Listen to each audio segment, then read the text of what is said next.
அனைவருக்கும் வணக்கம். தொடர்ந்து ஆதரவளித்து வர அனைத்து அன்பு உள்ளங்களுக்கும் மிக்க நன்றி. இரட்டை இலை வழக்கில் ஒரு புதிய திருப்பம் உருவாயிருக்கு. அதை பற்றி தான் நம்ம பார்க்க போகிறோம். திண்டுக்கலை சேர்ந்த சூரியமூர்த்தி தேர்தல் ஆணையத்துக்கு ஒரு புகார் மனுவை கொடுக்குறார்.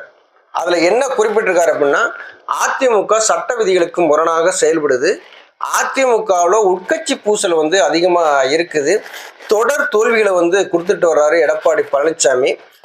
அதிமுகவுடைய மூல வழக்கு இன்னும் நிலுவையில் இருக்கு, எந்த விதமான முடிவும் எடுக்கப்படலை. அதனால அதிமுகவுக்கு இரட்டை இலை சின்னத்தை நீங்க ஒதுக்கக்கூடாது, தடை செய்யணும்னு சொல்லி ஒரு புகார் மனுவை தேர்தல் ஆணையத்தை கொடுக்குறாரு சூரியமூர்த்தி. தேர்தல் ஆணையம் என்ன பண்றாங்க? ஒண்ணுமே கண்டுக்கிறல, விசாரணை நடத்தல, நடவடிக்கை எடுக்கல, தூர தூக்கி போட்டுட்டாங்க போல. அதற்கடுத்து சூரியமூர்த்தி என்ன பண்றாரு? சென்னை உயர்நீதிமன்றத்தை நாடுறாரு. நான் கொடுத்த அந்த புகார் மனு மீது எந்த விதமான நடவடிக்கையும் தேர்தல் ஆணையம் எடுக்கல, நடவடிக்கை எடுக்க தாங்கள் உத்தரவிடுமாறு அன்போடு கேட்டுக்கொள்கிறேன்னு சொல்லி அங்கே ஒரு மனு போடுறாரு. அந்த மனு மீது விசாரணை வருது. நீதிமன்றமானது தேர்தல் ஆணையத்துக்கு உத்தரவை பிறப்பிக்கிறாங்க. இந்த விண்ணப்பத்தின் மீது விசாரணை நடத்தி நடவடிக்கை எடுக்க 4 வார காலங்களுக்குள்ள நீங்க உத்தரவிடணும் அப்படின்னு சொல்றாங்க. இதுல ஐயா ஓபிஎஸ் அவர்களுடைய வழக்கறிஞர் ஒரு கோரிக்கையை நீதிமன்றத்தில் வைக்கிறாங்க. இரட்டை இலை வழக்கு சம்பந்தமா நீங்க உத்தரவை பிறப்பிக்கும் போது எங்களுடைய கருத்துக்களையும் கேட்கணும் அப்படின்னு சொல்லி கேட்குறாங்க.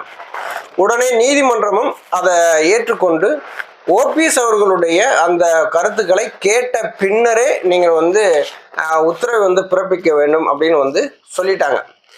தேர்தல் ஆணையமும் அதுக்கு ஓகே சொல்லிட்டாங்க. தேர்தல் ஆணையம் என்ன பண்ணாங்க?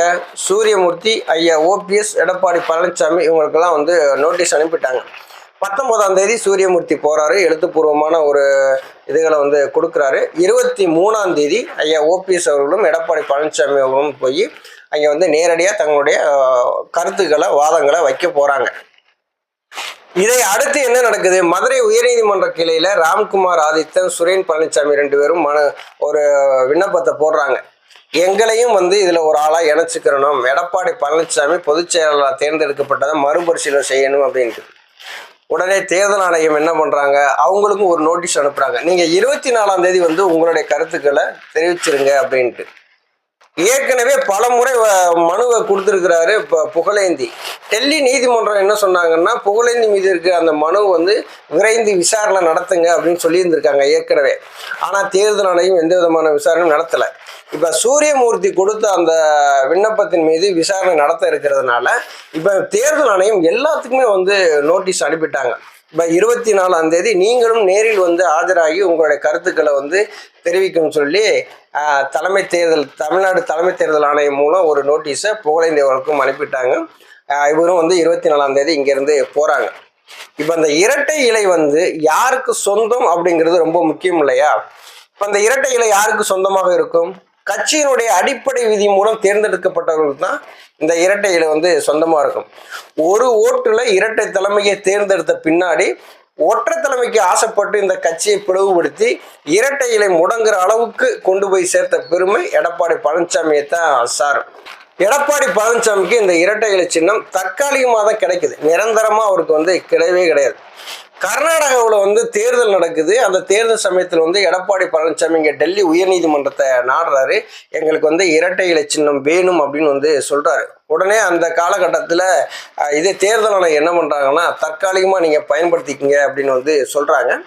எடப்பாடி பழனிசாமி அந்த கர்நாடக இடைத்தேர்தலில் நிற்கவே இல்லை, வெளியில் வந்துட்டார். ஏற்கனவே ஈரோடு கிழக்கு இடைத்தேர்தல் நடந்தது இல்லையா? அதில் பெரும்பான்மையாக இருக்கிறவங்க இதை வேட்பாளரை தேர்ந்தெடுங்க, ஆனால் எல்லாரையும் கலந்து பேசி தான் ஒரு முடிவு எடுத்து தான் நீங்கள் வேட்பாளரை தேர்ந்தெடுக்கணும் நீதிமன்றமே உத்தரவிட்டது. எடப்பாடி பழனிசாமி என்ன பண்ணாரு? எங்களுக்கு ஆதரவு அதிகமாக இருக்குது அப்படின்னு சொல்லிட்டு தென்னரசுங்கிறவரை நிப்பாட்டினாங்க. அந்த இடத்துலையும் எடப்பாடி பழனிசாமி அந்த இரட்டை இலை சின்னமான A-Form B-Formல கையெழுத்து போடலை. அப்போ கையெழுத்து போட்டது யாரும் சொல்லி பார்த்தீங்கன்னா, தமிழ் மகன் விஷயம் தான் A-Form B-Formல கையெழுத்து போட்டார். எடப்பாடி பழனிசாமி கட்சியினுடைய சட்ட விதிகளுக்கு மீறி ஒரு பொதுக்குழுவை கூட்டி தன்னை பொதுச் செயலாளர் தேர்ந்தெடுத்து அந்த டாக்குமெண்ட்டுகள் எல்லாத்தையுமே கொண்டு போய் தேர்தல் ஆணையத்தை கொண்டு கொடுத்துட்டாங்க. தேர்தல் ஆணையம் ஒன்று சொன்னாங்க, நீங்கள் கொடுக்கறத எல்லாமே நாங்கள் வாங்கி வச்சுக்கிறோம், எங்களோட வெப்சைட்டில் ஏற்றிக்கிறோம், அதில் எந்த விதமான மாற்று கருத்தும் கிடையாது, நீங்கள் தாராளமாக கொடுங்கன்னு சொல்லி அவங்க ஒரு புள்ளி வைக்கிறாங்க. என்ன புள்ளி வைக்கிறாங்க? அதிமுகவினுடைய மூல வழக்கினுடைய இறுதி தீர்ப்புக்கு இது எல்லாமே கட்டுப்பட்டது, அந்த தீர்ப்பு என்ன சொல்லுதோ அதுக்கு கட்டுப்பட்டது அப்படின்னு தேர்தல் ஆணையம் சொல்லிடுறாங்க. டெல்லி உச்ச நீதிமன்றம் என்ன சொன்னாங்க?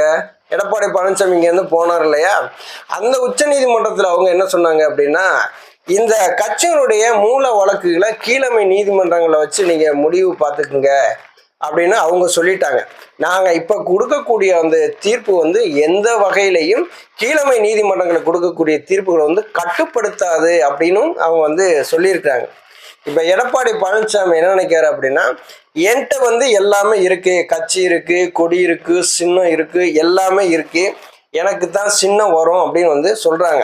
இப்போ இந்த இடையிலே புதுசு புதுசாக மனுக்கள் போட்டாங்க இல்லையா, அவர் ராம்குமார் ஆதித்தன், சுரேன் பழனிசாமி, அவங்களுடைய மனுக்களும் உள்ளே போய் இன்னைக்கு விசாரணைக்கு வரத்தான் போகுது.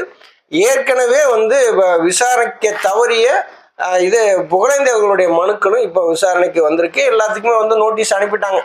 எல்லாரும் அவர்களுடைய கருத்துக்களை கேட்க ஆரம்பிச்சிட்டாங்க.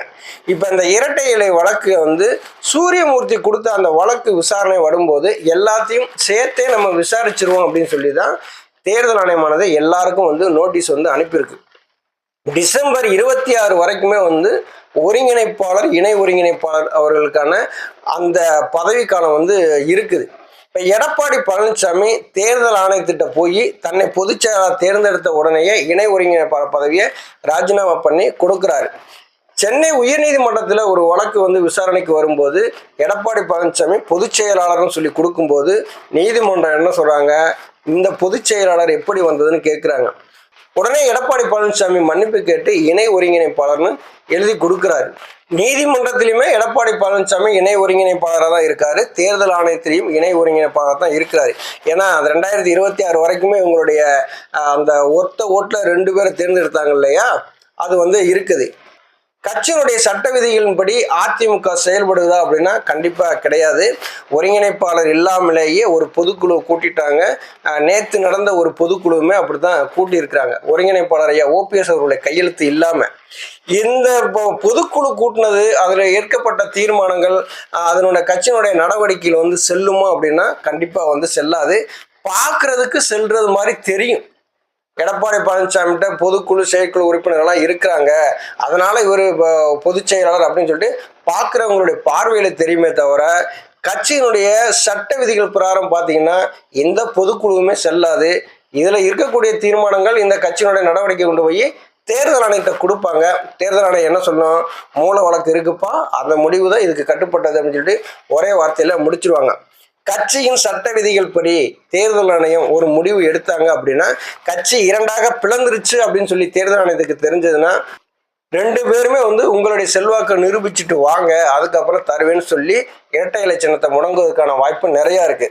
இல்லை 2026 வரைக்குமே இது ஒருங்கிணைப்பாளர் பதவி இருக்கும் பட்சத்தில் நீங்கள் தனியாக பொதுக்குழு கூட்டினதே செல்லாது அப்படின்னு சொல்லி தெரிஞ்சது அப்படின்னா ஐயா ஓபிஎஸ் அவர்களுடைய கைக்கு 100% இரட்டை இலை சின்னம் வருவதற்கான வாய்ப்பு நிறைய இருக்குது.